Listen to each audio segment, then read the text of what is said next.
Welcome to DREAMLAB Knowledge, dear listener, where science meets imagination and every idea becomes a doorway into deeper understanding. Tonight, we invite you to relax, breathe gently, and step with us into the hidden layers of the human mind. The subconscious. Close your eyes for a moment and imagine this. Beneath the surface of your everyday thoughts, beneath the constant stream of decisions and observations that fill your waking hours, there exists an entire universe, a vast, shadowy realm where memories spiral through neural pathways like rivers carving canyons through stone, a place where every experience you've ever had, every face you've glimpsed in passing, every word overheard in a crowded room settles like sediment on an ocean floor you cannot see, but that shapes the currents of your entire existence. This is the subconscious mind, the hidden architect of who you are. Tonight, we journey into the depths of this mysterious territory, exploring the invisible force that guides your steps when you walk without thinking, that whispers solutions to problems while you sleep, that makes your heart race at the sight of something you cannot quite remember, but somehow deeply know. We'll discover how this silent partner in your consciousness was formed in the earliest moments of your life, how it operates in the background of every single day, and how modern science has begun to illuminate what was once considered the realm of mysticism and dreams. So, settle in. Let your breath slow. Allow yourself to drift into that space between waking and sleeping, where the boundary between conscious thought and subconscious knowing becomes beautifully, mysteriously blurred. Let's begin. The hidden iceberg. Picture an iceberg floating in a dark Arctic sea. Above the waterline, you see perhaps 1/10 of its total mass, gleaming white in the pale sunlight, clearly visible, easily measured and understood. But below that surface, hidden beneath the waves, extends a massive structure of frozen water, vast beyond imagining, reaching down into depths where no light penetrates and pressure builds to crushing intensity. This image, simple and powerful, captures something essential about the human mind, what we call consciousness, that bright spotlight of awareness that illuminates our current thoughts and immediate perceptions, represents only a tiny fraction of our mental activity. The vast majority of our psychological life takes place in darkness, in regions we cannot directly observe or control, yet which exert an enormous influence on everything we think, feel, and do. The pioneering psychologist Sigmund Freud working in Vienna at the turn of the 20th century, proposed this revolutionary model of the mind. He suggested that beneath our conscious awareness lay two deeper levels: the preconscious, which he later termed the subconscious, and the unconscious. These were not merely empty storage spaces, passive repositories of forgotten information. They were active, dynamic systems, constantly processing information, shaping our responses to the world, influencing our behavior in ways we could never fully comprehend. Freud believed the conscious mind accounted for perhaps 10% of our brain's capacity. The subconscious, that middle layer accessible through focused thought and reflection, might comprise 50 to 60%. And the unconscious, that deepest realm of repressed memories and primordial drives, made up the remaining 30 to 40%. Modern neuroscience has both challenged and refined these estimates. Research suggests that as much as 95% of our daily actions and decisions are influenced by processes occurring outside our conscious awareness. 95%. Think about that for a moment. Nearly everything you do, nearly every choice you make, arises from mental machinery you cannot see, operating according to rules you never consciously learned. Your conscious mind, for all its apparent power and control, is more like a passenger on a ship than a captain at the helm. It observes, it comments, it believes it's making decisions. But the vast majority of the navigation happens in the dark engine rooms below deck, where systems you'll never meet face to face chart your course through the waters of existence, the architecture of invisibility. When French psychologist Pierre Janet coined the term subconscious in the late 1800s, he was attempting to describe something that had eluded precise definition for millennia. Ancient philosophers had intuited the existence of mental processes beyond direct awareness. Mystics spoke of hidden knowledge accessible through meditation and dreams.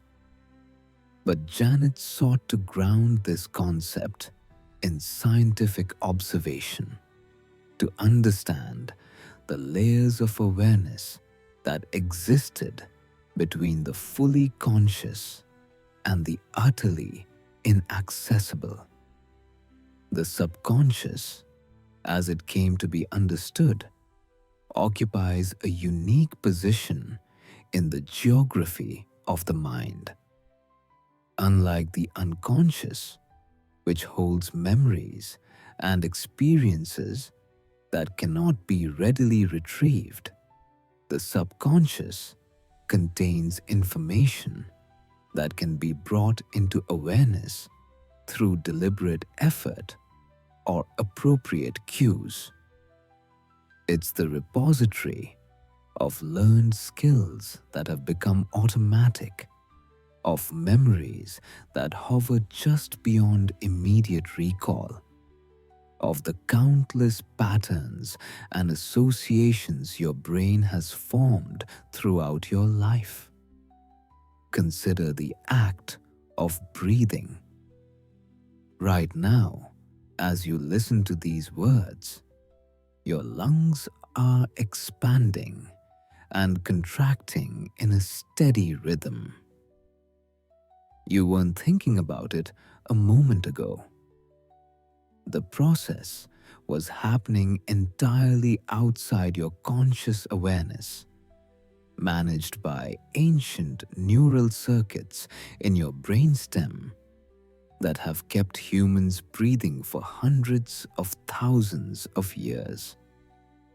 But now that I've drawn your attention to it, you can feel your breath.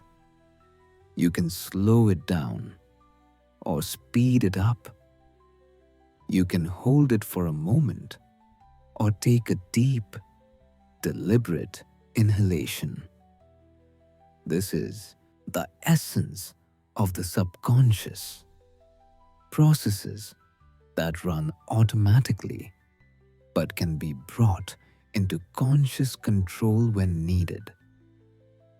The boundary between conscious and subconscious is permeable, fluid, constantly shifting based on where you direct your attention.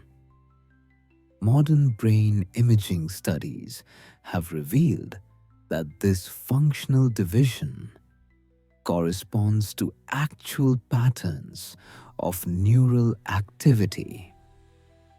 When researchers use functional magnetic resonance imaging to watch the brain in action, they can observe different processing pathways for conscious and unconscious thought. Conscious awareness activates specific regions in the prefrontal cortex, the brain's executive center, along with networks that integrate information across many brain areas. Unconscious processing, by contrast, often involves more localized, specialized circuits that operate independently of these global networks. But the subconscious occupies an intriguing middle ground. Its neural signature doesn't appear to follow a single, distinct pathway. Instead, subconscious processing seems to borrow elements from both conscious and unconscious systems, creating a unique mode of mental activity that shares characteristics with both realms. It's as if the subconscious mind speaks two languages simultaneously, translating between the rapid, automatic processing of unconscious circuits and the deliberate, integrative operations of conscious thought. The formation of the depths. To understand how your subconscious mind came to be, we must travel back to the very beginning of your existence, back before memory, before language, before you had any sense of yourself as a separate being in the world. You began as a cluster of cells, dividing and differentiating with astonishing precision. Within weeks, the foundation of your nervous system emerged, a thin stripe of tissue that would fold and elaborate into the most complex structure in the known universe, the human brain. By the time you were born, your brain contained roughly 100 billion neurons, each one capable of forming thousands of connections with its neighbors. But having billions of neurons is only the beginning. What matters is how they're wired together, what patterns of connection form between them, which circuits strengthen and which fade away. And this process, the formation of the neural architecture that will shape your subconscious mind begins even before birth and continues with explosive intensity throughout your first years of life. In the last trimester of pregnancy, a fetus already begins learning about the world. When a mother experiences stress, her body releases hormones that cross the placental barrier and influence the developing brain of her child. When she feels joy or contentment, different biochemical signals flow through. The unborn child, floating in darkness, is already forming its first implicit memories, its first subconscious associations about what kind of world it's being born into. After birth, this process accelerates dramatically. An infant's brain is not a blank slate, but rather a dynamic system primed to extract patterns from experience. Every sensation, every interaction, every moment of comfort or distress is being encoded into neural circuits that will form the foundation of the subconscious mind. During the first 7 years of life, something remarkable happens. The brain operates primarily in what neuroscientists call theta and alpha wave frequencies, the same brainwave patterns that adults experience during hypnosis or deep meditation. In this state, young children lack the critical thinking and filtering mechanisms that older minds employ. They absorb information like sponges, accepting what they observe and experience as fundamental truth about reality. This is the programming period of the subconscious mind. Like installing an operating system on a computer, these early years establish the basic rules and patterns that will govern much of your mental life for decades to come. You learn how to walk without consciously thinking about each muscle contraction. You internalize the emotional tones and relational patterns of your caregivers. You form beliefs about yourself, about other people, about what to expect from the world, all without any conscious deliberation or choice. The neuroscientist Bruce Lipton has extensively studied this phenomenon, describing how children in this developmental window are essentially in a continuous state of hypnotic receptivity. They don't question what they observe. They don't analyze whether their parents' behaviors are optimal or their teacher's instructions are logical. They simply download patterns directly into their subconscious, creating neural pathways that will become the default programs for responding to life's challenges. And here's the crucial point. Once these patterns are established, they become extremely difficult to change through conscious effort alone. The conscious mind, which develops more fully after around age 7, can observe these patterns, can disagree with them, can desperately want to change them. But the subconscious mind, operating from its much larger power base of 95% of mental activity, continues running the old programs with mechanical efficiency. This is why someone might consciously desire loving relationships but find themselves repeatedly attracted to partners who mirror the dysfunction they experienced in childhood. It's why you might intellectually understand that public speaking is not actually dangerous, but still feel your heart hammering and your hands trembling when you step in front of an audience.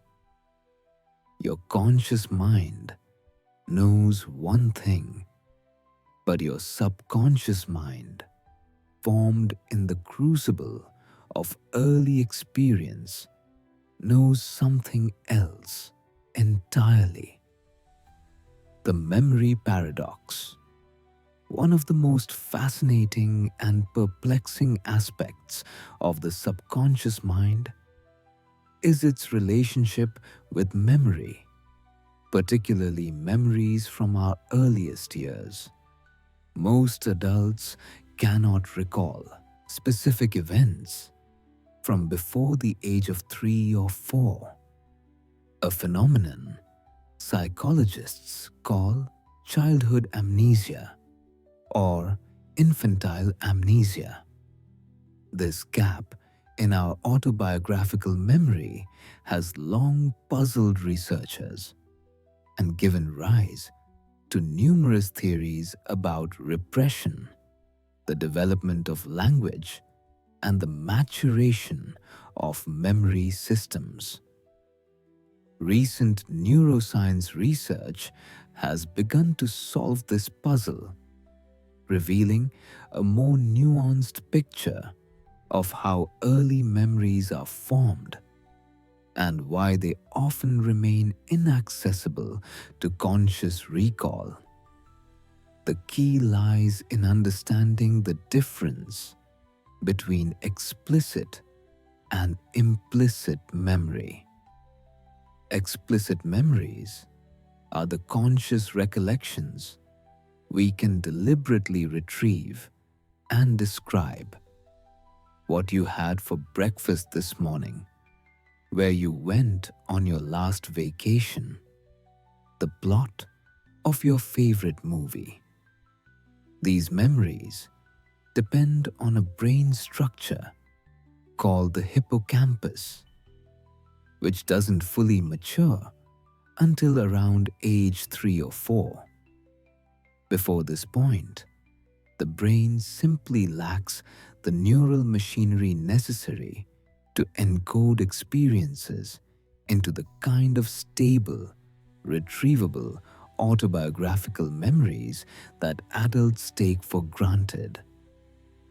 But the developing brain is far from inactive during these early years.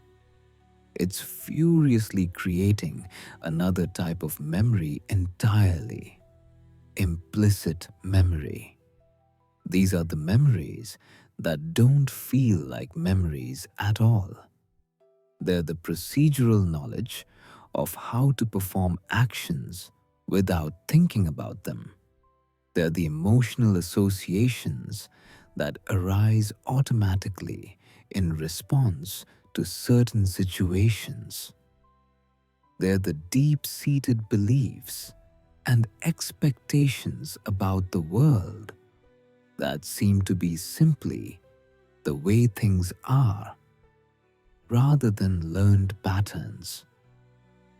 Implicit memories are stored throughout the brain, in the very structure of neural connections themselves. When an infant repeatedly experiences being comforted when crying, neurons encoding the sensation of distress become linked to neurons encoding the arrival of relief. This creates an implicit memory, a subconscious expectation that when I feel bad, help will come.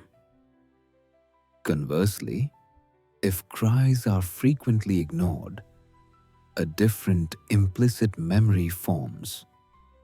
Distress leads nowhere. I am alone with my pain.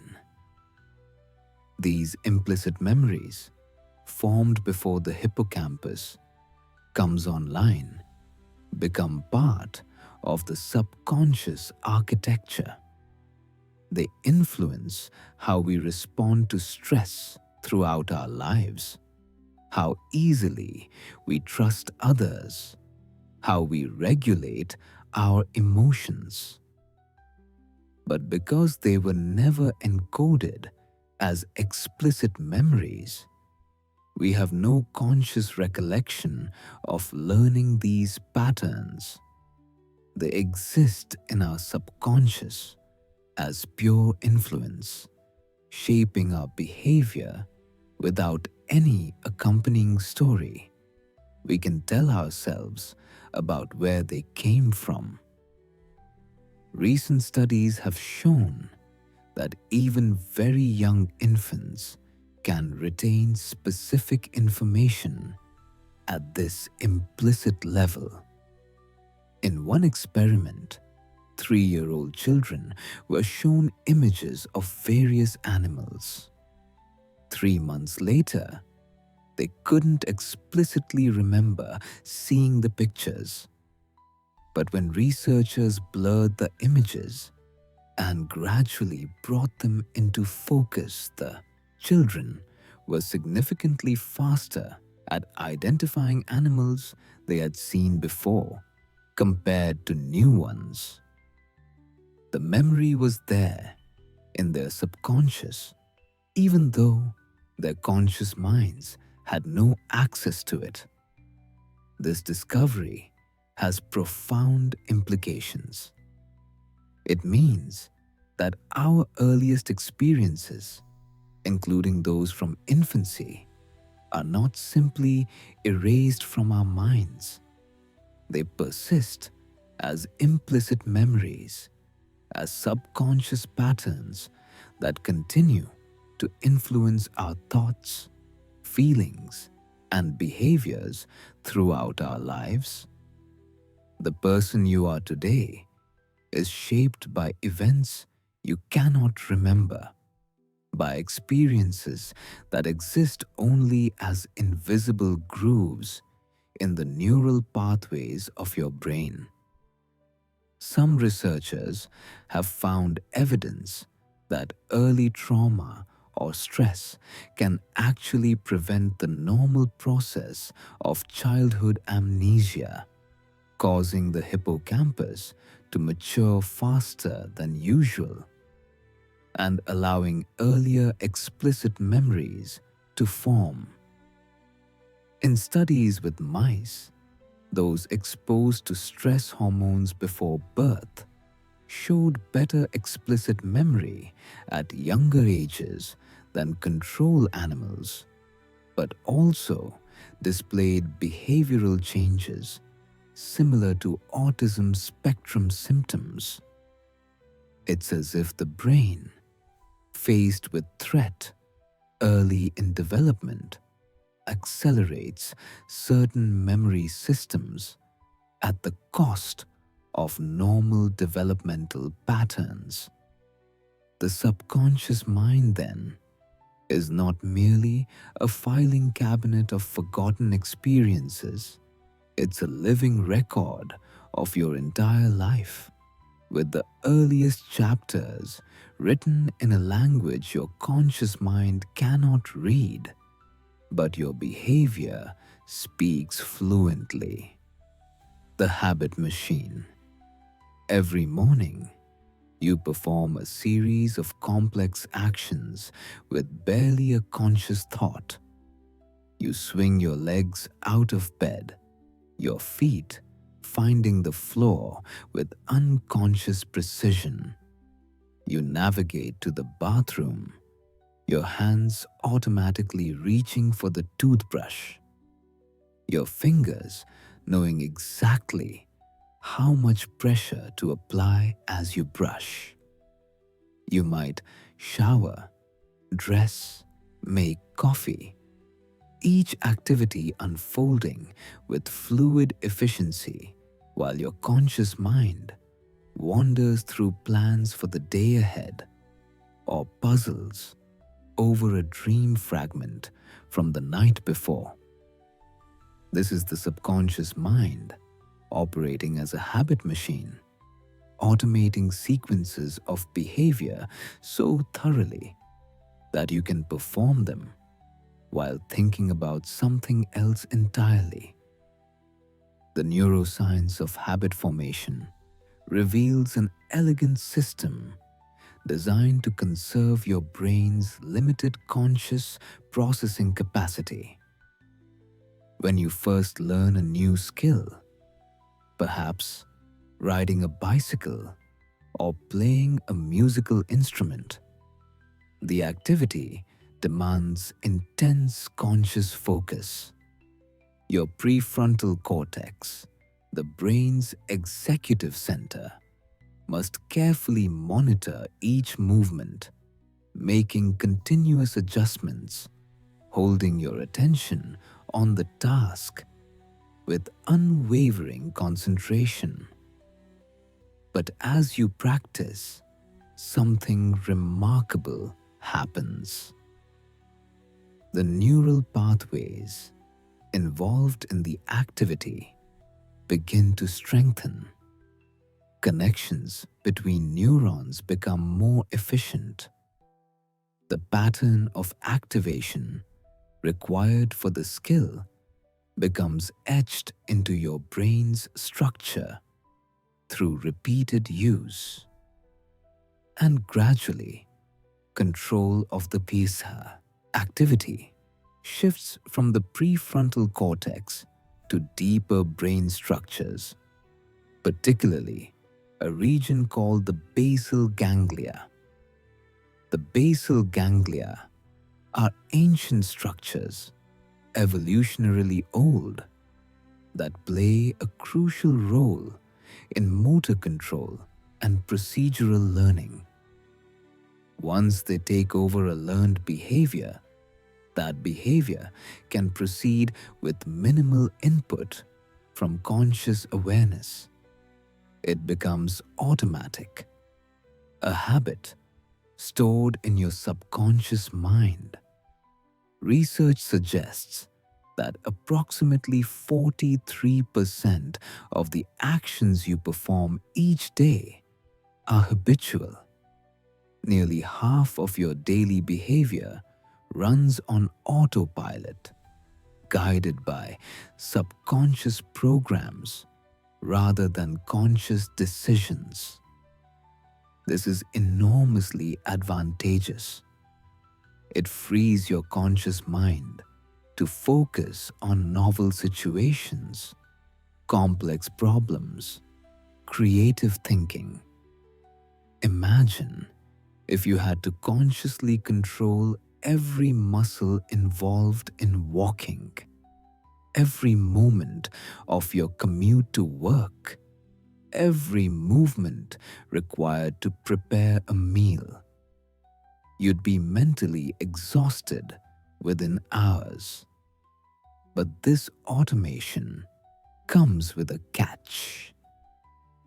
Once a habit is established, it becomes remarkably resistant to change. The neural pathways have been strengthened through repetition. The basal ganglia don't evaluate whether a habit is beneficial or harmful, adaptive or destructive. They simply execute the learned sequence when triggered by the appropriate cue. This is why breaking bad habits is so challenging. Your conscious mind might be fully committed to change. You might understand intellectually that a certain behavior is harmful. You might genuinely desire to act differently. But when the habitual cue appears, your subconscious mind activates the established neural pathway before your conscious mind even registers what's happening. The old behavior executes automatically, and only afterward do you become consciously aware of what you've done, often accompanied by frustration and self-criticism. Understanding the neuroscience of habits reveals that willpower alone is rarely sufficient for lasting change. The conscious mind, operating from its 10% of mental bandwidth, is simply outmatched by subconscious patterns running on 95% of your brain's processing power. Effective habit change requires working with the subconscious mind rather than against it. The process involves several key elements. First, awareness of the cues that trigger habitual behavior. Every habit follows a loop: cue, routine, reward. The cue might be a time of day, a location, an emotional state, or a preceding action. The routine is the behavior itself. The reward is whatever benefit, however small or temporary, the behavior provides. By becoming conscious of these elements, you can begin to intervene in the habit loop. You can't simply eliminate the neural pathway. It's permanently etched in your brain. But you can create new pathways, new routines in response to the same cues, particularly if the new routine provides a similar reward. The basal ganglia don't care what routine follows a GI as long as some routine does. So, if stress, the cue, previously led to eating junk food, the routine, to obtain temporary comfort, the reward, you can potentially substitute a different routine. Perhaps going for a walk or doing breathing exercises that provides a similar sense of relief.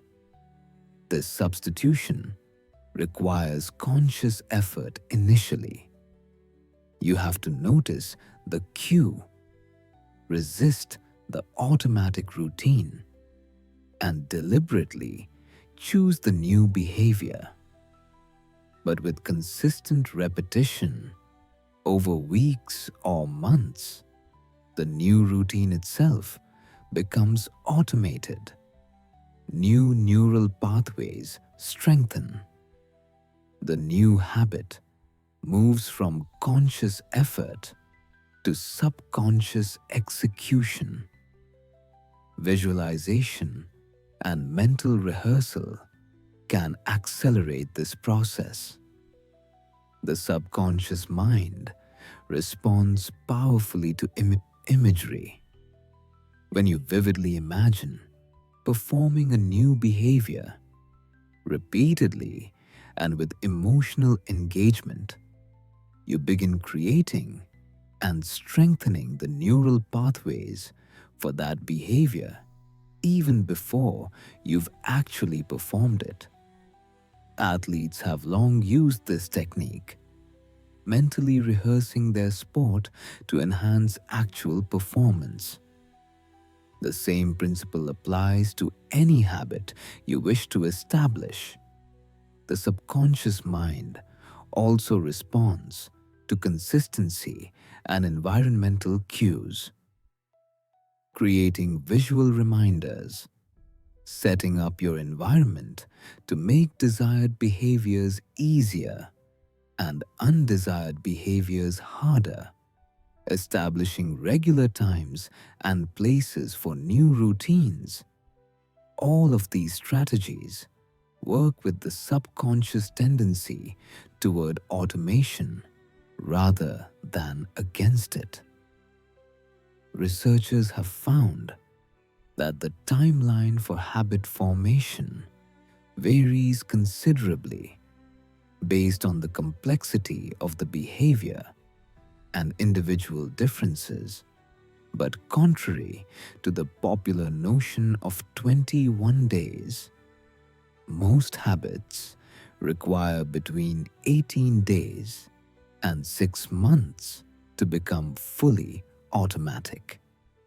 The key is persistence through this transition period, continuing the new behavior even when it still requires conscious effort until the day comes when you perform it without thinking, when it has successfully migrated from conscious practice to subconscious routine. Your subconscious mind, this powerful habit machine, is neither good nor bad. It's a tool shaped by experience and repetition. Understanding how it works allows you to become more intentional about which patterns you're installing, which neural pathways you're strengthening through your daily choices. Every habit you have was once a conscious action, repeated until it became invisible. And every new habit you wish to develop follows the same path, from deliberate practice to effortless execution. The gateway of sleep. As daylight fades and darkness settles over the world, a transformation occurs within your brain. Neural systems that have maintained your waking consciousness throughout the day begin to quiet. Different networks, operating according to different rules, come online.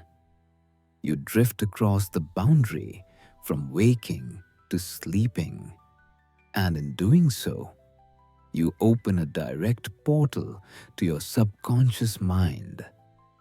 Dreams, those strange, vivid, often nonsensical experiences that fill our sleeping hours, represent one of the most direct ways the subconscious mind communicates with conscious awareness.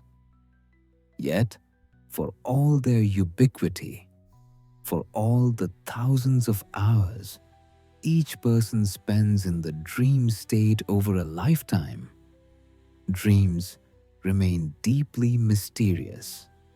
Modern sleep science has revealed that we cycle through different stages of sleep multiple times each night, with the most vivid dreaming occurring during rapid eye movement sleep or REM sleep. During REM sleep, something remarkable happens in the brain. The prefrontal cortex, that rational, analytical, executive control center, becomes largely deactivated. Meanwhile, regions involved in emotion, memory, and visual processing, particularly the amygdala and visual cortex, become highly active. This creates a unique mental state. Without the prefrontal cortex's logical oversight, the brain can make wild associations, combine impossible elements, create narratives that violate the laws of physics and common sense. At the same time, the emotional intensity of experiences is heightened, and memory fragments from throughout your life can surface and recombine in novel ways. The result is the dream, that strange hybrid of memory, emotion, imagination, and subconscious processing. But what function do dreams serve? Why does the brain spend so much time and energy creating these elaborate, often bizarre experiences? One major theory suggests that dreaming plays a crucial role in memory consolidation. Throughout the day, your brain encodes countless experiences, observations, and pieces of information.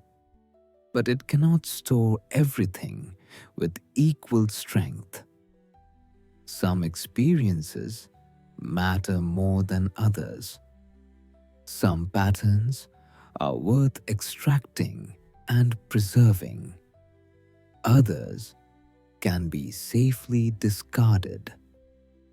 During sleep, particularly during REM sleep, the brain appears to sort through the day's experiences, deciding what to keep and how to integrate it with existing knowledge. Recent memories are reactivated, neural pathways are strengthened or weakened, and new connections form between previously unrelated pieces of information. This process happens largely in the subconscious, without any input from your waking awareness. Studies have shown that people who learn new information or skills and then sleep show better retention and understanding than those who remain awake for an equivalent period. The sleeping brain literally practices newly learned skills, replays recent experiences, and weaves new information into the existing fabric of long-term memory. Dreams may be the conscious experience of this subconscious processing. The strange narratives and imagery we experience might represent our brain's attempts to make sense of the patterns being activated and reorganized during memory consolidation. You dream about your childhood home because those neural pathways were activated as your brain attempted to categorize a new experience by comparing it to similar past experiences. You dream about a work colleague merged with a family member because your brain is exploring similarities or connections between different social relationships. But memory consolidation is only part of the picture. Dreams also appear to play a role in emotional regulation. During REM sleep, the brain processes emotional experiences from waking life, particularly stressful or traumatic events, while the stress neurochemistry of the waking state is suppressed. This allows emotional memories to be reprocessed in a safer context, potentially reducing their intensity and helping integrate them into your broader understanding of yourself and the world. Some researchers have proposed that nightmares, those particularly distressing dreams that can wake you in a state of fear or anxiety, represent the subconscious mind attempting to process experiences that exceeded your emotional capacity during waking hours. The nightmare is disturbing precisely because it's bringing to conscious awareness material that was too overwhelming to fully process when it occurred. From this perspective, the recurring nightmare is not a malfunction, but a sign that important psychological work remains unfinished. The subconscious mind continues returning to the unresolved material, attempting to integrate it, to make sense of it, to reduce its emotional charge through repeated exposure in the safe context of sleep. Dreams can also provide access to creative insights and problem solving that eludes conscious effort. Numerous scientific and artistic breakthroughs have been attributed to dreams or dreamlike states. The classic example is Auguste Kekulé, who claimed the ring structure of benzene came to him in a dream of a snake biting its own tail. While some famous dream revelations have proven to be exaggerated or false upon closer historical examination, the general phenomenon of sleep-aided creativity is well documented. When you go to sleep while grappling with a difficult problem, your subconscious mind continues working on it, using different processing strategies than your conscious mind employs. Without the constraints of logical linear thinking, the dreaming brain can explore unusual associations, make unexpected connections, and sometimes arrive at solutions that conscious analysis missed. This explains the common experience of sleeping on a problem. Often, a challenge that seems impossible in the evening appears manageable in the morning, or a solution suddenly becomes obvious after a night's sleep. Your subconscious mind was not idle while you slept. It was exploring the problem space, trying different combinations, testing potential solutions, all below the threshold of conscious awareness.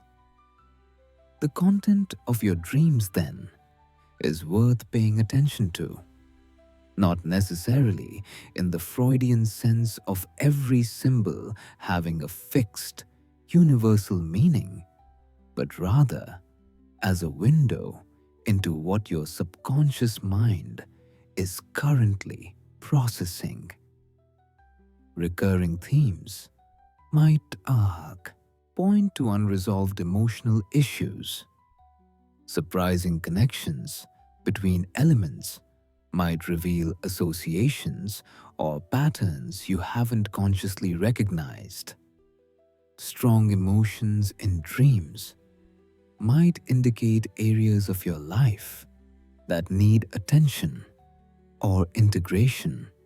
Many people find value in keeping a dream journal, writing down their dreams immediately upon waking before the details fade.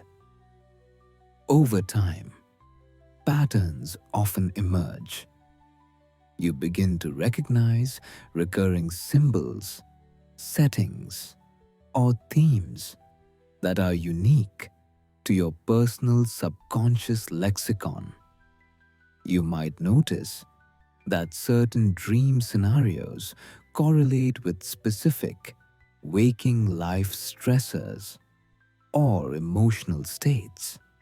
This practice of attending to dreams can actually strengthen the connection between your conscious and subconscious minds. You're sending a signal to your subconscious that you value its communications, that you're listening. Some people even develop the capacity for lucid dreaming, becoming aware that they're dreaming while the dream is still occurring and gaining some degree of control over the dream content. Whether interpreted symbolically or understood as the brain's processing of recent experiences and emotions, dreams offer a nightly reminder that much of your mental life occurs beyond the reach of conscious control. Each night, as you surrender to sleep, your subconscious mind takes center stage, sorting, processing, connecting, and creating in ways that will shape your waking experience. Even if you remember nothing of the night's journey, the creative wellspring, there's a particular quality to certain moments of insight that distinguishes them from ordinary problem solving. You've struggled with a question, perhaps for hours or days, consciously analyzing it from every angle you can think of. Then you step away, you take a walk, you wash dishes, you gaze out a window, and suddenly, without warning, the answer arrives fully formed in your mind, not as the result of logical reasoning, but as a kind of knowing that seems to come from nowhere. This is the subconscious mind operating as a creative wellspring, offering up solutions and insights that conscious deliberation could not produce. The relationship between the subconscious and creativity has fascinated artists, scientists, and researchers for generations. While conscious thought excels at logical analysis, following explicit rules, and methodically working through problems step by step, creative breakthroughs often require a different kind of processing. They demand the ability to see connections between seemingly unrelated concepts, to escape from familiar patterns of thought, to synthesize information in novel ways. These are precisely the kinds of operations at which the subconscious mind excels. Consider the phenomenon of incubation in creative problem solving. When you set aside a problem you've been working on and turn your attention elsewhere, you often find, upon returning, that the problem has become easier or that new approaches have occurred. To you, this incubation period allows your subconscious mind to work on the problem using different processing strategies than conscious thought employs. While your conscious mind approaches problems in a linear, logical fashion, testing hypotheses sequentially and following explicit chains of reasoning, your subconscious mind operates through what cognitive scientists call spreading activation. When you encounter a problem, all the concepts and the information related to that problem become activated in your memory network. This activation spreads outward, following associative connections, touching on related concepts, similar patterns, analogous situations. Most of this spreading activation occurs below the threshold of conscious awareness. Your subconscious mind is exploring vast territories of your knowledge and experience, making connections that your conscious mind would never deliberately seek out because they seem irrelevant or illogical. But sometimes, one of these unlikely connections provides exactly the key needed to unlock the problem. Then, often quite suddenly, the solution bubbles up into conscious awareness. It appears as an aha moment, a flash of insight that seems to come from nowhere. But it didn't come from nowhere. It came from your subconscious mind, which has been quietly working on the problem all along, exploring possibilities and making connections in the background of your mental life.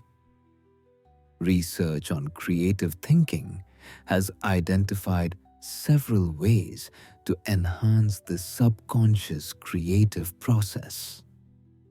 One is simply to ensure you're giving your subconscious mind adequate time and space to work.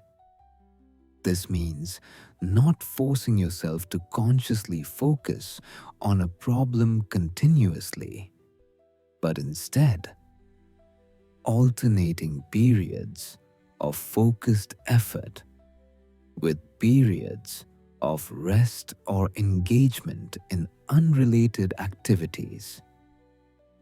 Walking, showering, doing routine tasks with your hands. These activities that occupy the conscious mind just enough to prevent deliberate problem-focused thinking seem to create optimal conditions for subconscious creative processing. Another approach involves feeding your subconscious mind rich and varied input. The connections your subconscious can make are limited by what exists in your knowledge network. The more diverse your experiences, readings, conversations, and explorations, the more material your subconscious has to work with. This is why creativity often flourishes at the intersection of different fields or disciplines. The artist who studies science, the programmer who practices music, the entrepreneur who reads philosophy, they're all providing their subconscious minds with unusual combinations of concepts that can later recombine in unexpected and valuable ways. Free writing a stream of consciousness techniques can also tap into subconscious creativity. By writing without censorship or logical structure, allowing whatever thoughts and images arise to flow onto the page, you bypass the critical editing function of the conscious mind and give more direct expression to subconscious associations and patterns. Many writers find that their best ideas emerge through this process, surprising them with connections or insights they didn't consciously intend. Meditation and mindfulness practices can strengthen the connection between conscious and subconscious processing.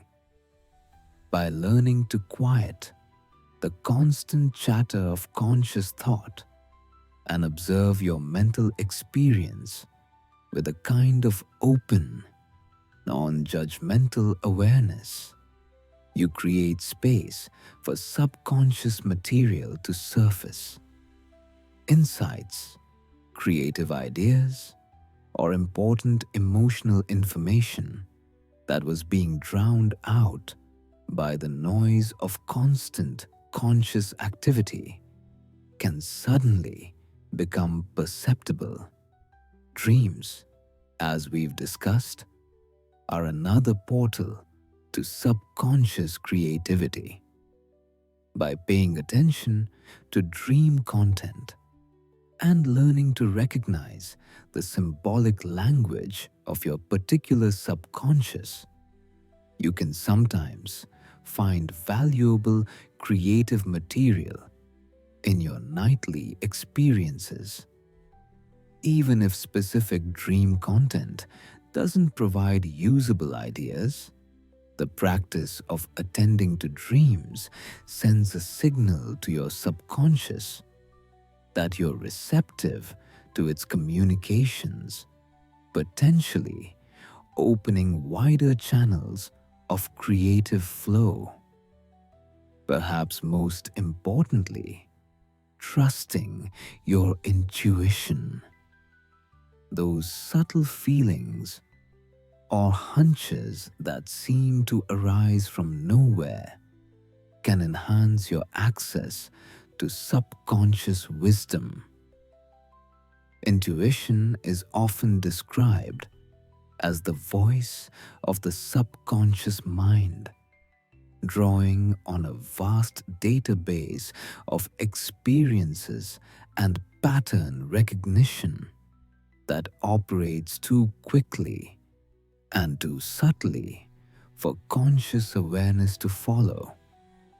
When you have a gut feeling about a decision or a sudden certainty about which direction to take, that may be your subconscious mind synthesizing countless tiny cues and patterns into a conclusion that it delivers to your conscious mind as a simple knowing.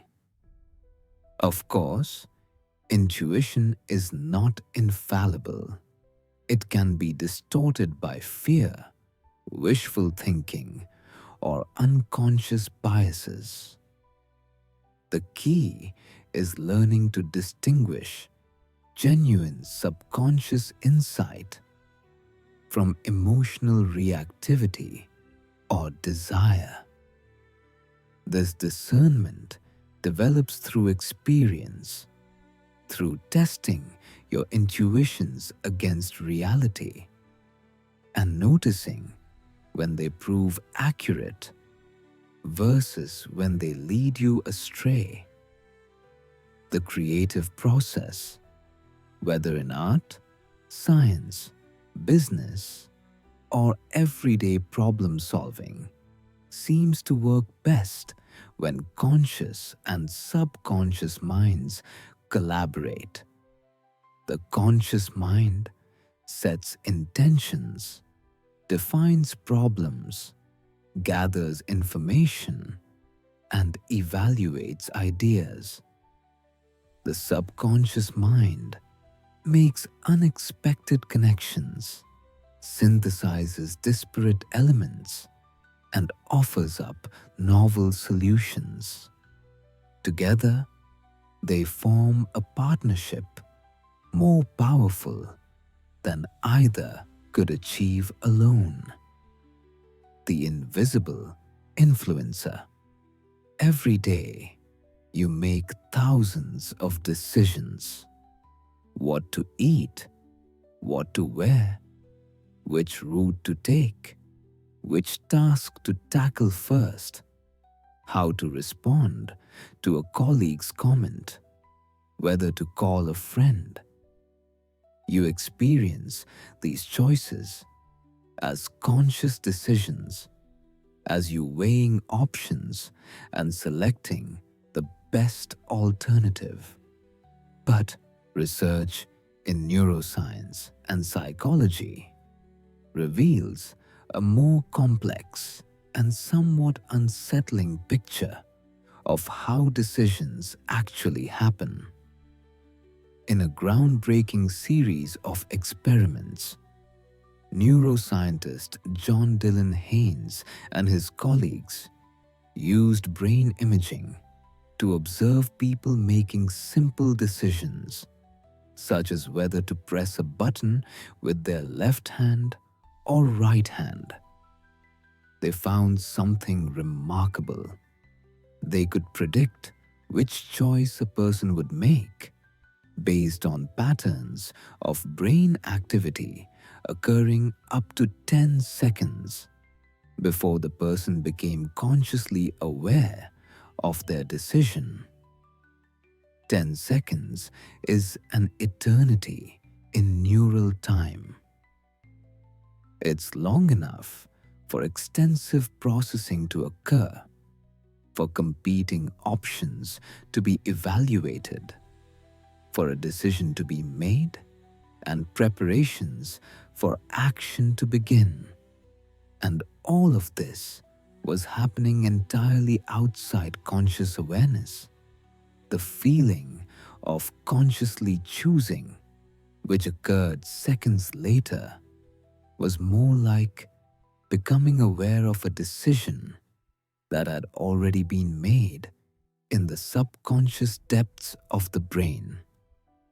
This research doesn't necessarily mean free will is an illusion, a question philosophers and neuroscientists continue to debate vigorously.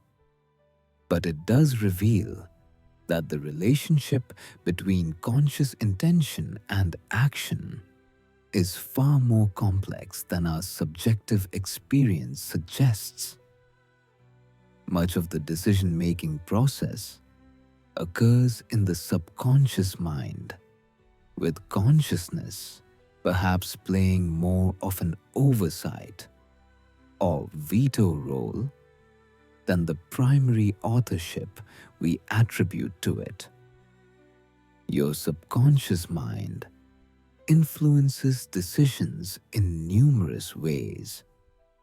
It maintains emotional associations learned through experience, automatically evaluating options based on past rewards and punishments.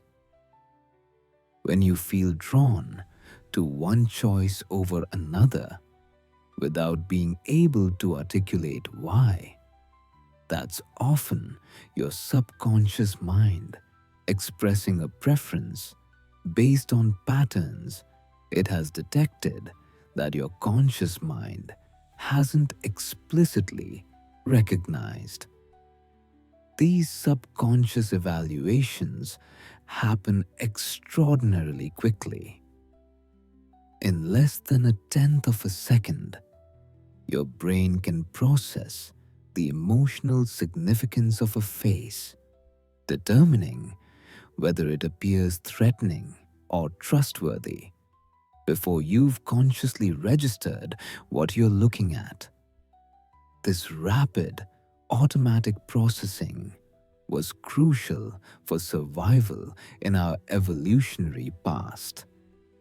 An animal that had to consciously deliberate about whether a rustling in the bushes represented a predator was unlikely to pass on its genes.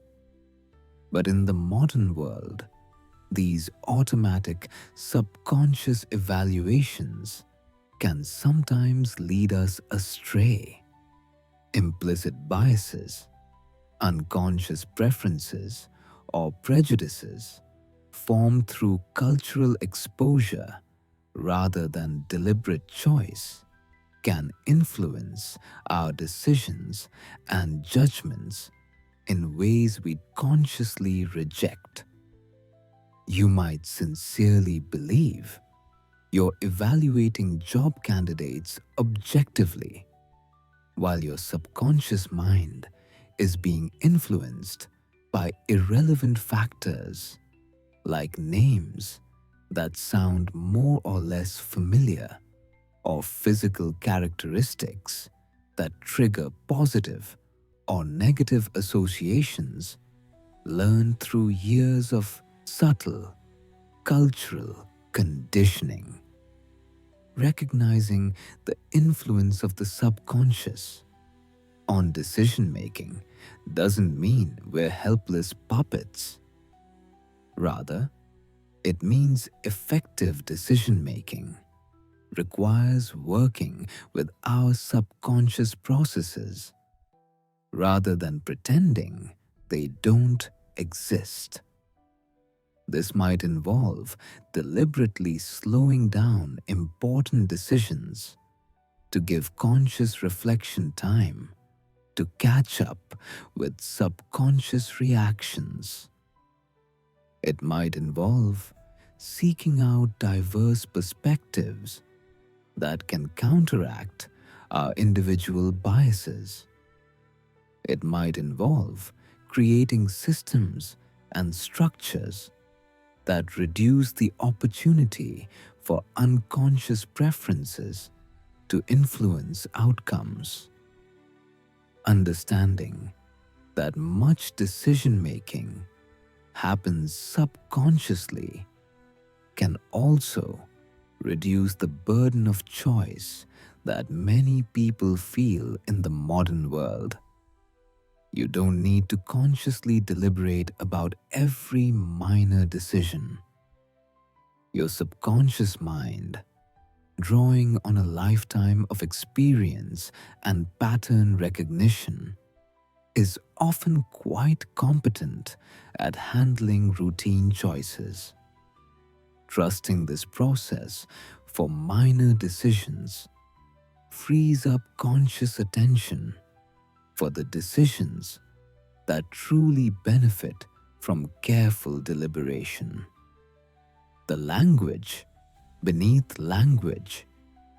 When you speak, you're using one of humanity's most sophisticated technologies, language, a system of arbitrary symbols that can represent anything from concrete objects to abstract concepts, from present realities to imagined futures. The conscious mind experiences language as a tool it deliberately wields to express thoughts and communicate with others. But language, like so much else, has deep roots in the subconscious mind. Consider how you actually produce speech.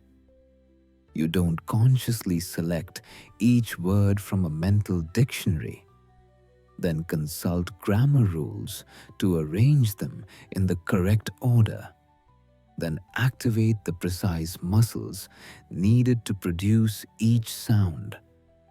Instead, you have an intention to communicate something, and the words simply flow. The enormously complex process of translating thought into grammatically correct, properly pronounced speech happens automatically, managed by subconscious systems that have internalized the rules of your native language through years of exposure and practice. This is why trying to speak a foreign language you're still learning feels so effortful and awkward. The rules haven't yet migrated into your subconscious. You have to consciously think about grammar, search deliberately for vocabulary, mentally translate from your native language. But as you gain fluency, language production becomes increasingly automatic. Eventually, if you achieve high proficiency, speaking the second language becomes as effortless as your first, operating through the same subconscious processes. The relationship between language and subconscious memory is particularly important for early childhood development.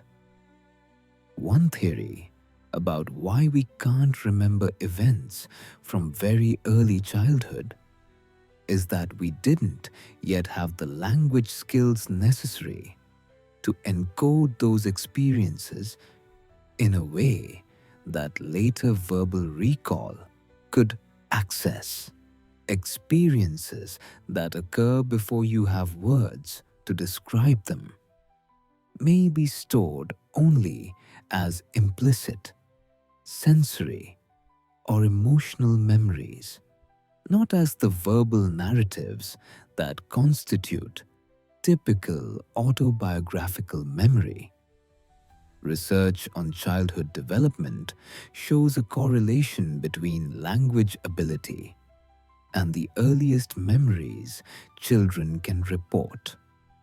As language skills develop, typically around age 3 or 4, children become able to create more stable, retrievable memories of their experiences. Parents who engage in elaborate verbal reminiscing with their children, talking through shared experiences, and encouraging the child to contribute to the narrative tend to have children who develop stronger autobiographical memory abilities and can recall earlier events than children whose parents use less elaborate verbal reminiscing. Language, then, serves as a kind of bridge between conscious and subconscious processing.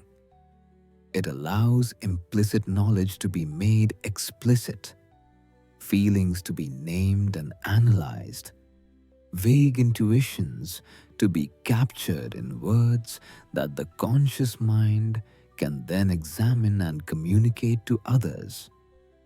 But language can also constrain and shape subconscious processing in ways we're only beginning to understand. The specific words available in your native language, the grammatical structures it uses, the categories it distinguishes or lumps together. All of these linguistic features may influence how your subconscious mind organizes experience and perceives the world. This is an area of ongoing research and debate, but there's evidence that language shapes certain aspects of cognition. People who speak languages that grammatically mark the gender of objects may subconsciously associate gendered characteristics with those objects in ways that speakers of non-gendered languages don't. Languages that grammatically require specifying the evidential basis for statements may lead speakers to be more attentive to how they know what they know. Languages that use absolute directional terms rather than relative ones seem to correlate with enhanced navigational abilities and spatial awareness. Your subconscious mind, then, is not just a universal biological system, but is shaped and structured by the particular language and culture you've been immersed in from birth. The categories and patterns of your native language become part of the architecture of your subconscious processing, influencing how you perceive and respond to the world in ways you're largely unaware of. The emotional undercurrent beneath every thought, every decision, every perception flows an emotional current.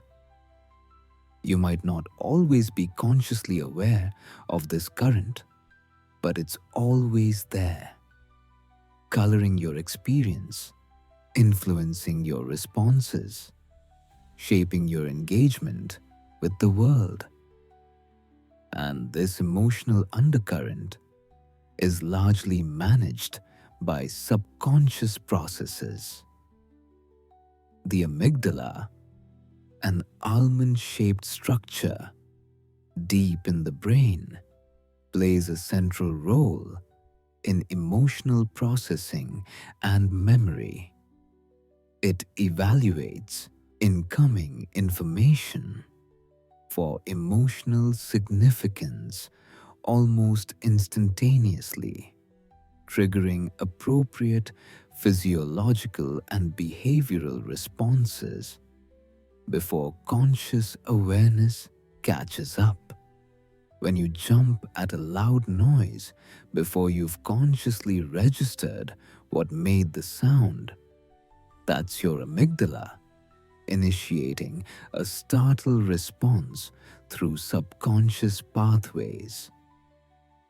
The amygdala is particularly attuned to potential threats.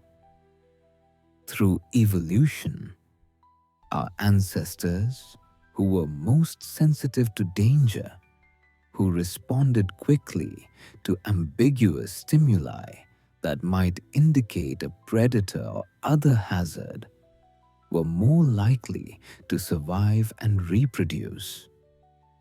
We've inherited their nervous systems biased toward caution, quick to activate fear and vigilance when situations seem uncertain or potentially threatening.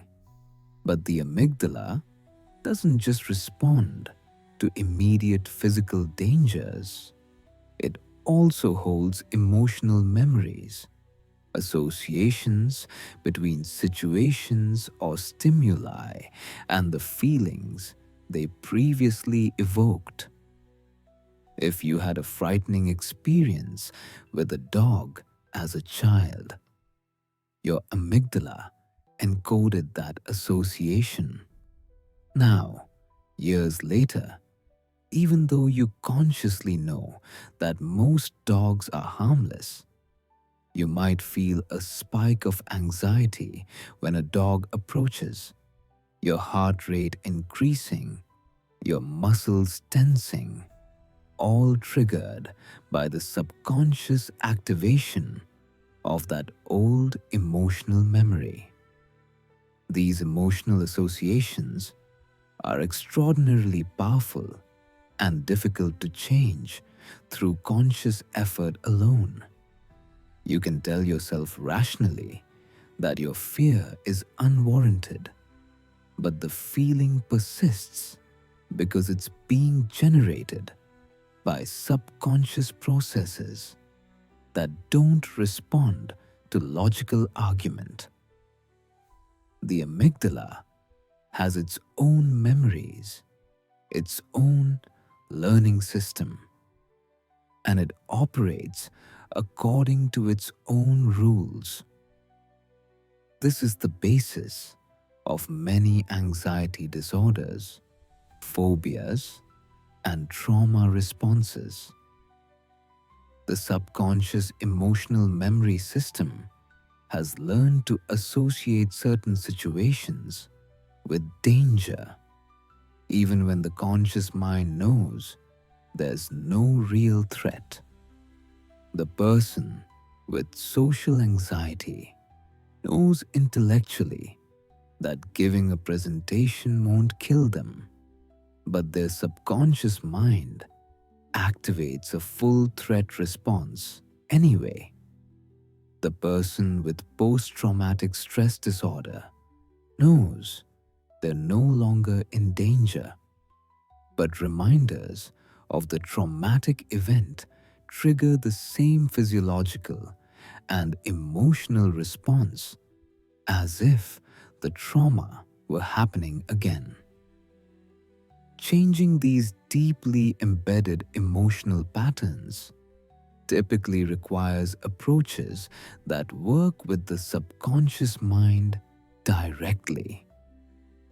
Exposure therapy, for instance, works by gradually exposing someone to a feared situation in a safe context, allowing the amygdala to learn through experience that the situation is not actually dangerous. This relearning happens at the subconscious level through repeated, safe experiences that create new associations, competing with the old fear memories. Mindfulness and meditation practices can also help by creating distance between emotional reactions and behavioral responses. While you might not be able to prevent your subconscious mind from generating an emotional response, you can learn to observe that response without immediately acting on it. This pause allows conscious awareness to evaluate whether the emotional signal is providing useful information or is based on outdated associations. But emotions aren't only about fear and threat. Your subconscious mind also maintains positive emotional associations, memories of pleasure, comfort, connection, achievement.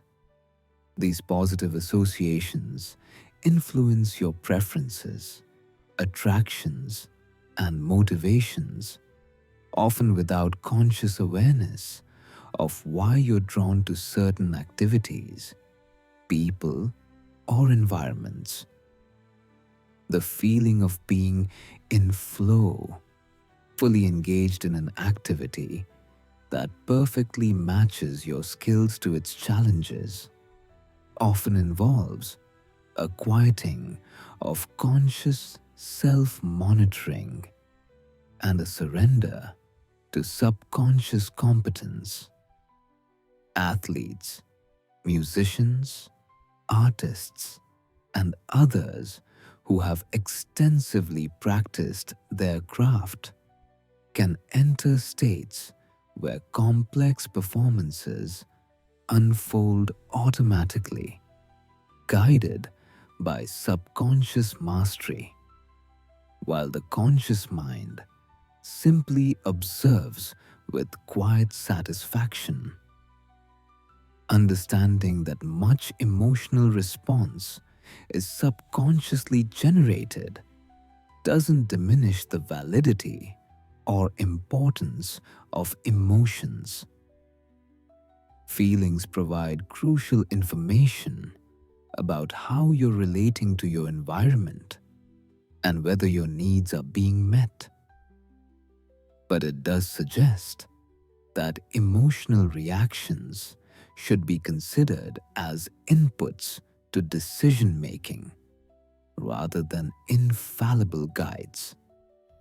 Your subconscious mind is trying to help you, activating emotions based on patterns it has learned.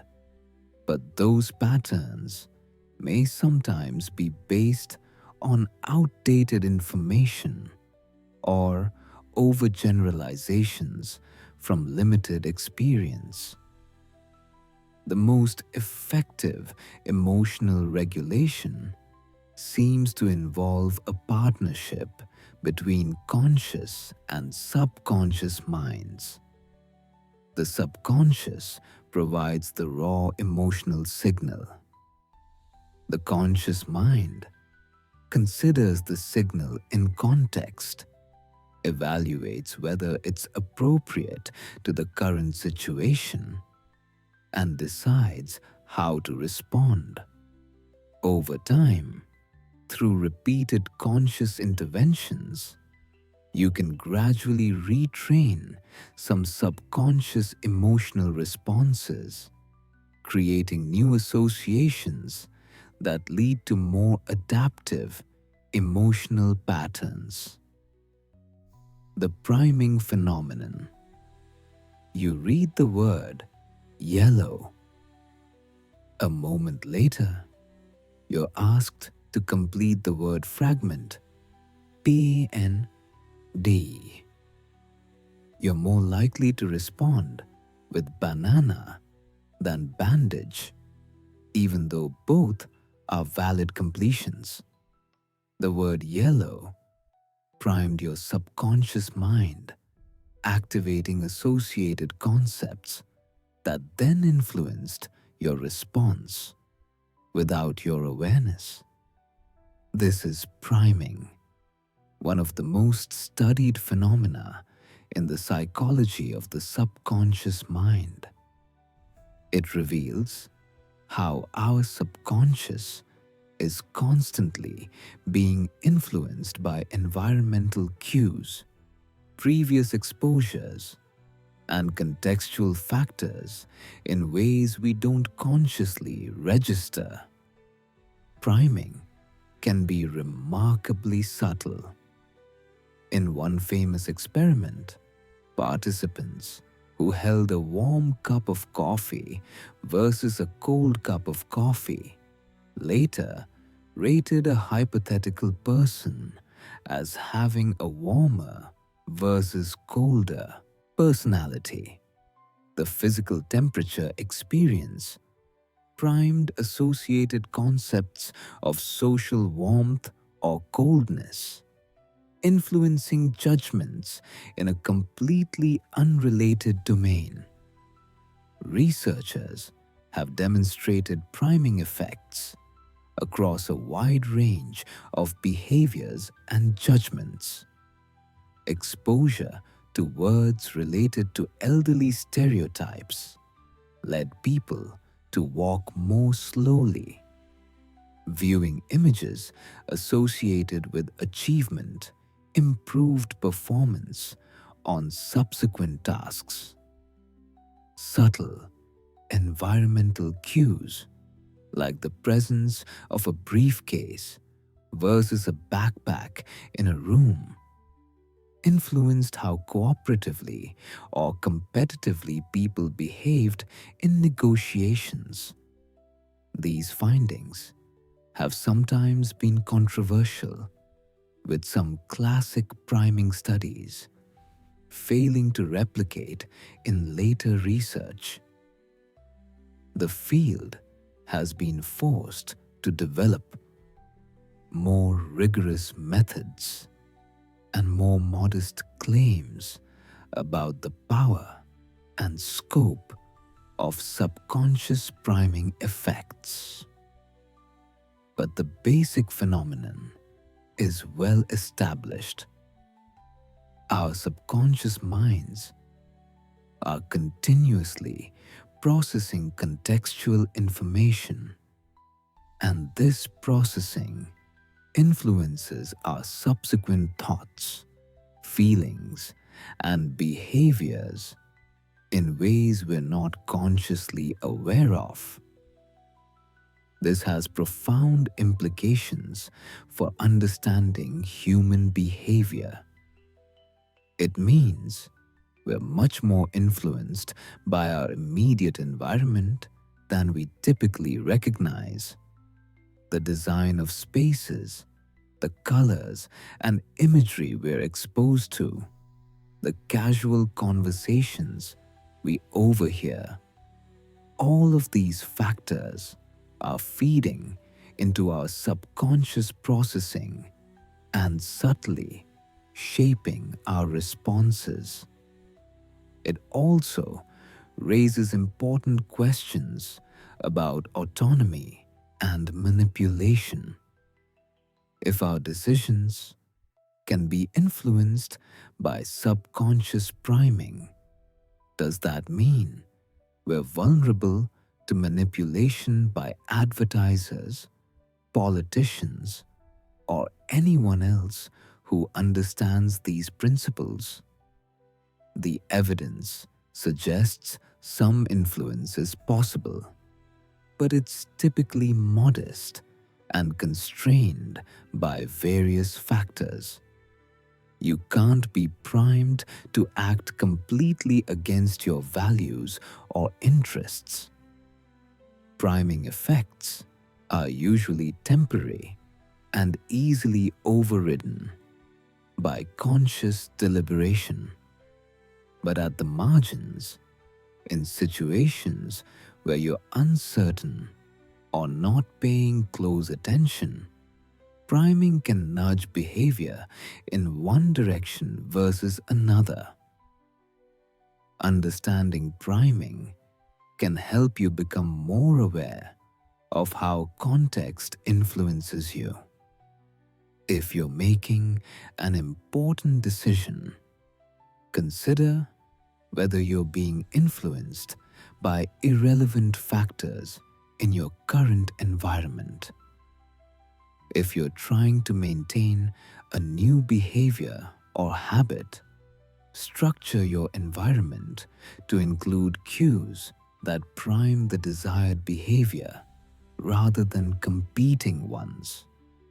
And if you're trying to influence others, perhaps as a teacher, leader, or parent, understanding priming suggests the importance of environment and context.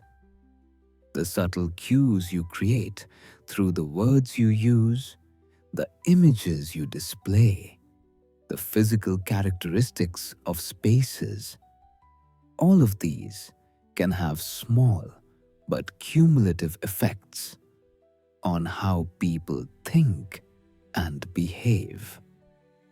The shadow and the light. As we approach the end of our journey through the subconscious mind, it's worth reflecting on the dual nature of this hidden realm. The subconscious is neither inherently good nor bad, neither pure wisdom nor dark chaos. It's simply a set of processes evolved over millions of years, shaped by your individual experience, operating according to their own logic. On one hand, the subconscious mind is a source of tremendous power and capability. It allows you to perform complex skills automatically, freeing your conscious attention for novel challenges.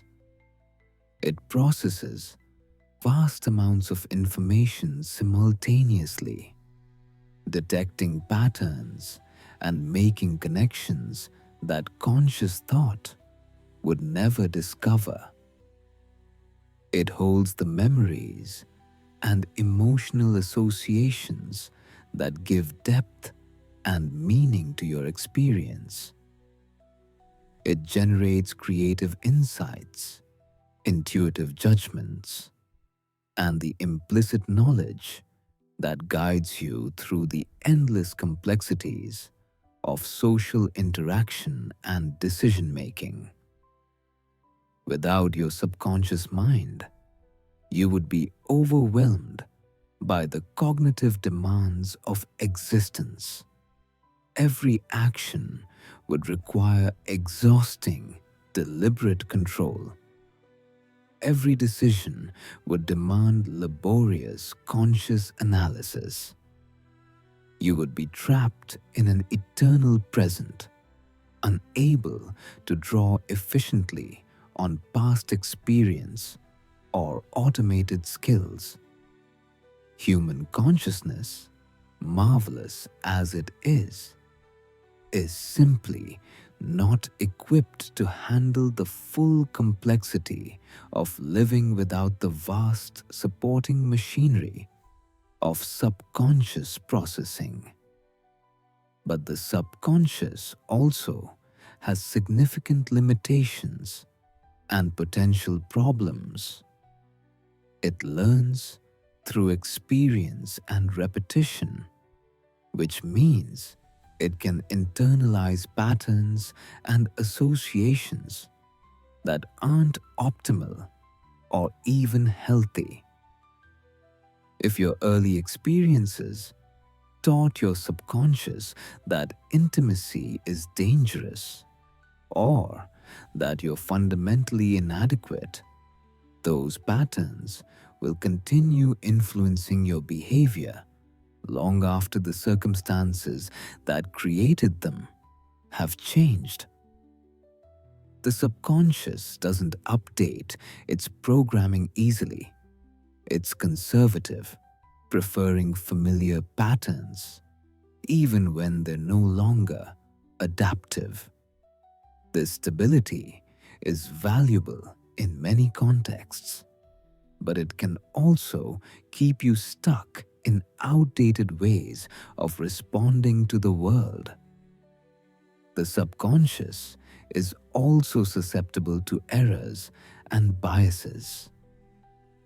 Its pattern recognition, while powerful, can lead to false associations and superstitious beliefs.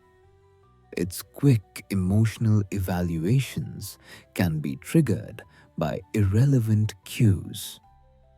Its implicit memories from childhood may be based on a child's misunderstanding of situations rather than accurate representations of reality. And perhaps most importantly, the subconscious operates with enormous power, but without conscious values or judgment. It will execute whatever patterns have been installed through experience and repetition, regardless of whether those patterns serve your conscious goals and values.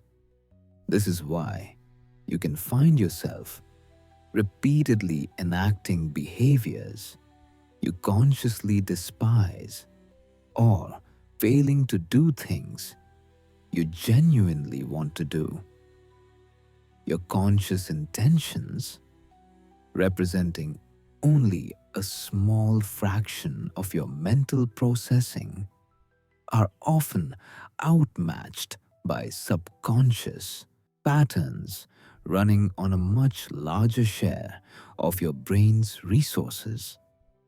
The path forward, then, is not to fight against your subconscious mind or attempt to bring everything under conscious control, which would be impossible and exhausting. Nor is it to simply surrender to subconscious impulses, abandoning conscious reflection and choice. The path is integration, partnership, a collaborative relationship between conscious and subconscious processing. This requires several elements. First, awareness.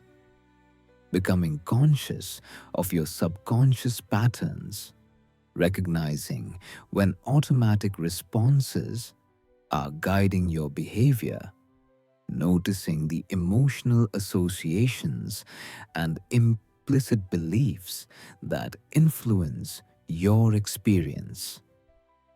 This awareness doesn't mean you can immediately change subconscious patterns, but it creates the possibility of change by bringing them into the light of conscious attention.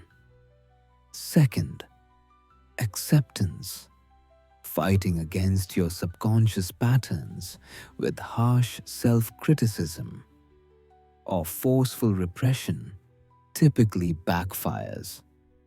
The patterns were created for reasons, even if those reasons are no longer valid. They represent your mind's best attempt to adapt to the circumstances you faced, particularly in early development when you had no choice about your environment. Approaching these patterns with curiosity and compassion rather than judgment creates a more favorable context for change. Third, intentional practice. Since the subconscious mind learns through repetition and experience, changing its patterns requires consistently choosing different behaviors and thoughts. Maintaining this consistency long enough for new neural pathways to form and strengthen. This is where conscious will and commitment become crucial, not in direct control of subconscious processes, but in creating the conditions and repetitions through which the subconscious can learn new patterns. Fourth, working with the grain of subconscious processing rather than against it. Using visualization, environmental design, habit loops, and emotional associations to install desired patterns rather than relying solely on willpower and conscious effort. Understanding that the subconscious responds to imagery, consistency, and emotional significance, and structuring your change efforts accordingly.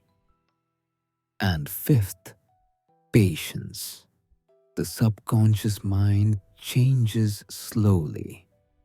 Neural pathways that have been strengthened over years or decades don't dissolve overnight, but they can change. Neuroplasticity, the brain's ability to reorganize itself and form new connections, continues throughout life. With sustained effort and appropriate methods, you can gradually reshape even deeply ingrained subconscious patterns. The eternal dance.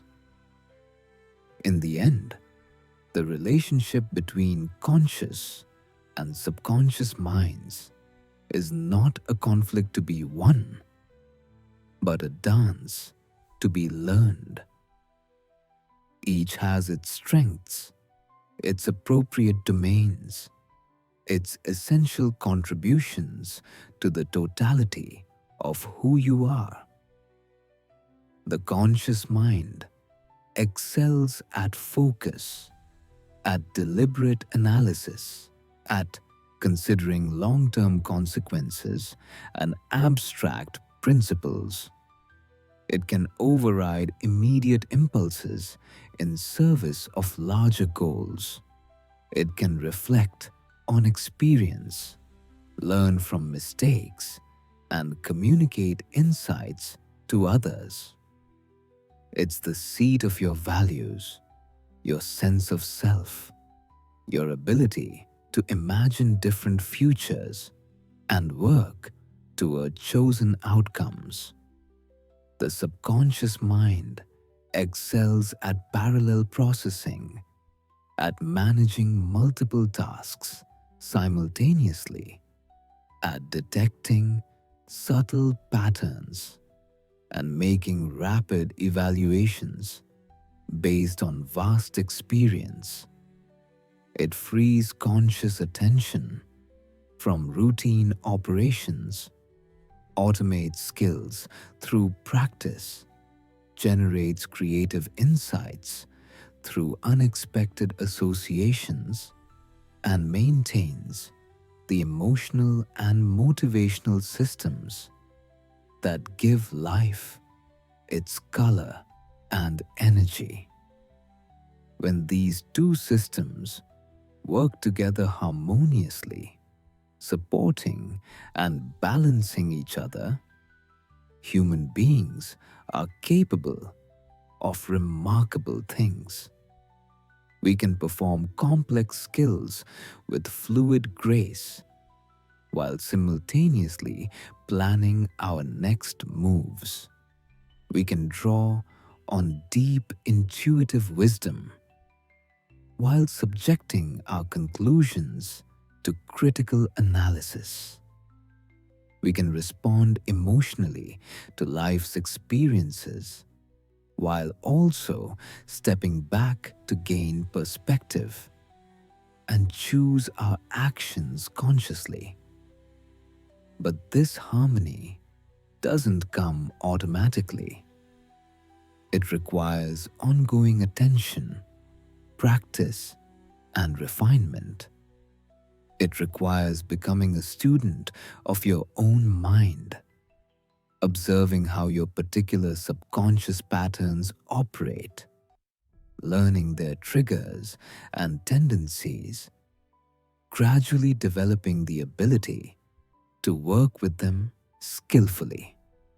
This is, in many ways, the central project of an examined life, not controlling or eliminating the subconscious, but understanding it, respecting its power, creating conscious practices and environmental structures that help align subconscious patterns with conscious values and goals. As you move forward from this exploration, pay attention to the boundary between conscious and subconscious in your own experience. Notice when you're operating on autopilot and when you're fully present. Observe your intuitive responses and learn which ones to trust and which to question.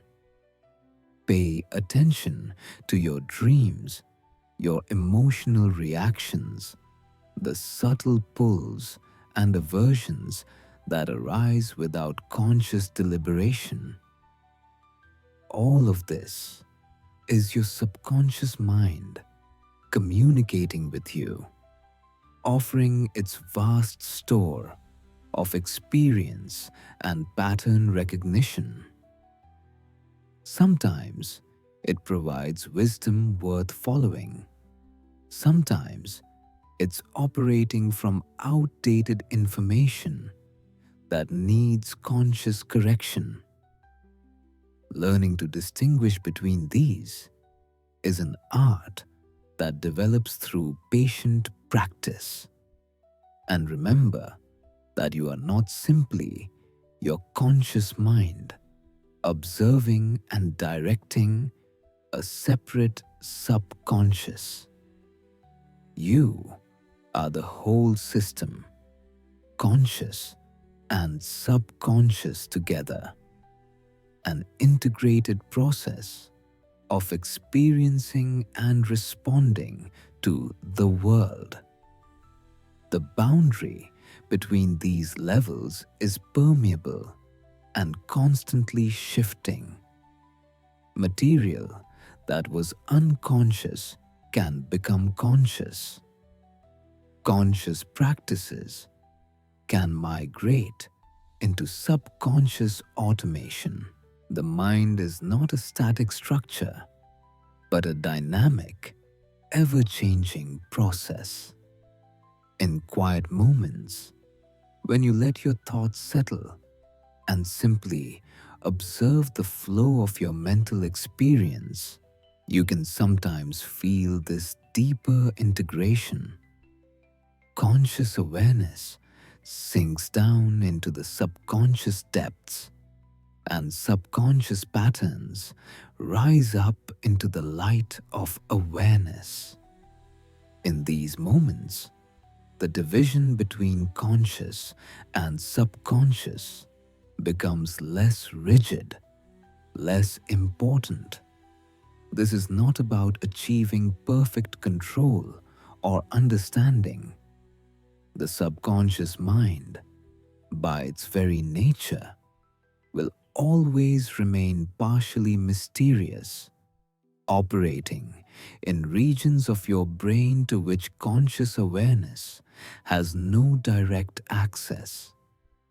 There will always be aspects of yourself that surprise you, behaviors that emerge seemingly from nowhere, responses you can't fully explain. But within this mystery, there's tremendous freedom. You're not bound by your current subconscious patterns. Through understanding, patience, and skillful practice, you can gradually reshape them. You can install new habits, create new emotional associations, develop new intuitive responses.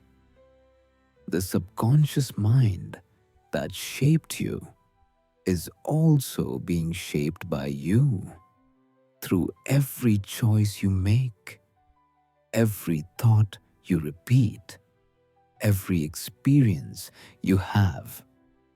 You are both the sculptor and the sculpture, the programmer and the program, the author writing your story and the story being written.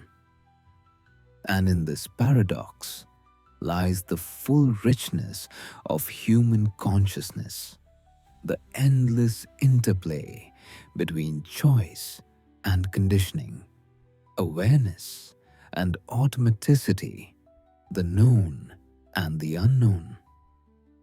As you continue through your days and nights, carrying this knowledge of the subconscious mind with you, may you approach yourself with greater understanding and compassion.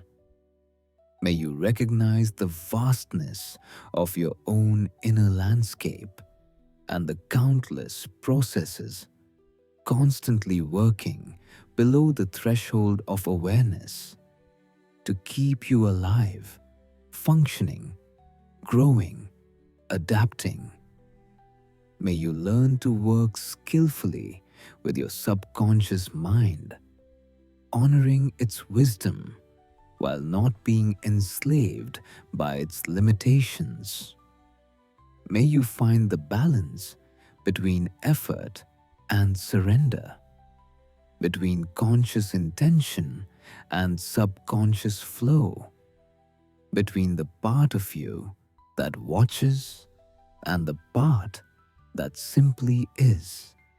And may you never forget that beneath your conscious thoughts, supporting them, surrounding them, giving them depth and context and emotional resonance, flows the vast ocean of your subconscious mind, eternal, mysterious, powerful, and fundamentally you. If you enjoyed this deep exploration into the hidden architecture of the mind, please like this video and subscribe to DreamLab Knowledge for more journeys into the fascinating territories of science, psychology, and human experience. Thank you for exploring the depths of consciousness with us tonight. Until next time, sleep well, dream deeply, and trust the wisdom of the mind beneath the mind.